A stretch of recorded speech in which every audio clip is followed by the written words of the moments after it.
ისრაელი ღაზაში ომის შეწყვეტას არ აპირებს. ომი კი მხოლოდ მაშინ დასრულდება, როცა ჰამასი სრულად განადგურდება. იგეგმება ღაზის სრული კონტროლი და პალესტინელების გადასახლება. ამის შესახებ ისრაელის პრემიერ-მინისტრმა ბენიამინ ნეთანიაჰუმ დაჭრილ ჯარისკაცებთან შეხვედრის დროს განაცხადა. ისრაელის ჯარი უახლოეს დღეებში სრული ძალით განაახლებს მოქმედებებს ღაზაში. მიუხედავად იმისა, რომ ჰამასმა ისრაელელ-ამერიკელი მძევალი ედან ალექსანდერი გაათავისუფლა, ისრაელი ღაზაში ცეცხლის შეწყვეტას არ განიხილავს. ბენიამინ ნეთანიაჰუს თქმით, არ არსებობს არავითარი გზა, რომ ისრაელსა და ჰამას შორის ომი შეწყდეს. იმ შემთხვევაშიც კი, თუ მიიღწევა ახალი შეთანხმება მძევლების გათავისუფლების შესახებ.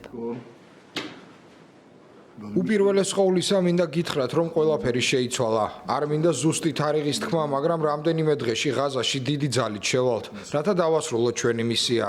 ამ ოპერაციის დასრულება ნიშნავს ჰამასის განადგურებას. ჩვენი ძალები ადგილზე არიან. იქნებ ჰამასმა თქვას, მოიცადეთ, გვინდა კიდევ 10 თვე გავათავისუფლოთ. ჩვენ მივიღებთ მათ და შემდეგ შევალთ, მაგრამ ომი არ შეჩერდება. შესაძლოა გარკვეული პერიოდი დროებით ცეცხლის შეწყვეტის შეთანხმება ამოქმედდეს, მაგრამ ჩვენ ბოლომდე მივიყვანთ ამ ოპერაციას. ჩვენ შევქმნით მმართველობის მექანიზმი, რომელიც პალესტინელებს მათი ტერიტორიიდან წასვლის შესაძლებლობას მისცემს. მაგრამ პრობლემა ერთია, გვჭირდება ქვეყნები, რომლებიც მათ მიიღებენ.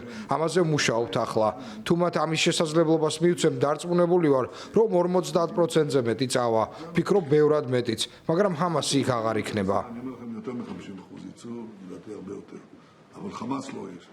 ჰამასი აცხადებს, რომ დარჩენილი მძევლების გათავისუფლებას მხოლოდ იმ შემთხვევაში დასთანხმდება, თუ ისრაელი გაათავისუფლებს პალესტინელ პატიმრებს, შეაჩერებს საომარ მოქმედებებსა და გაიყვანს ჯარს ღაზიდან. ისრაელის განცხადებით, ჰამასის ტყვეობაში მყოფი 58 მძევლიდან სავარაუდოდ 23 ცოცხალია. ჰამასმა 2023 წლის 7 ოქტომბრის თავდასხმისას სამხრეთ ისრაელში 251 მძევალი აიყვანა. მათი ნაწილი 158 ადამიანი წინა შეთანხმებების ფარგლებში გათავისუფლდა. ედან ალექსანდერის გათავისუფლებამ ბენიამინ ნეთანიაჰუს მიმართ კრიტიკა გააძლიერა. ოპონენტები თვლიან, რომ იგი მძევლების სიცოცხლეს საფრთხეში აგდებს. ბენიამინ ნეთანიაჰუ აცხადებს, რომ მზად არის დააბრუნოს ყველა მძევალი, გაანადგუროს ჰამასი და ღაზის მოსახლეობის დიდი ნაწილი გადაასახლოს, რასაც იგი ნებაყოფლობით ემიგრაციას უწოდებს. ისრაელი და ამერიკის შეერთებული შტატები იმ ქვეყნებს ეძებენ, რომლებიც მზად იქნებიან პალესტინელების მიღებაზე. მარტში ცეცხლის შეწყვეტამდე რამდენიმე დღით ადრე ისრაელმა ღაზის სექტორში ყველა სახის იმპორტი შეაჩერა, რამაც ჰუმანიტარული კრიზისი კიდევ უფრო გაამწვავა. ისრაელი აცხადებს, რომ ეს ნაბიჯი ჰამასზე ზეწოლის მიზნით იყო გადადგმული. ჯანდაცვის მსოფლიო ორგანიზაციის მონაცემებით 2 მარტიდან ბლოკადის დაწყების შემდეგ ღაზაში 57 ბავშვის შიმშილი შედეგად დაიღუპა.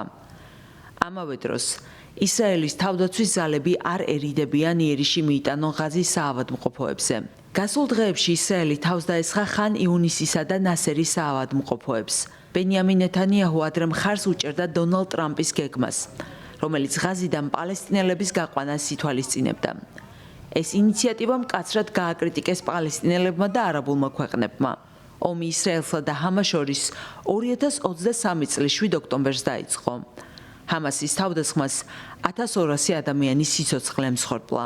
ჰამასის ჯანდაცვის სამინისტროს მონაცემებით კი ღაზაში მიმდინარე სამხედრო ოპერაციას 52,000-ზე მეტი პალესტინელი შეეწირა. მათი უმეტესობა ქალი და ბავშვია.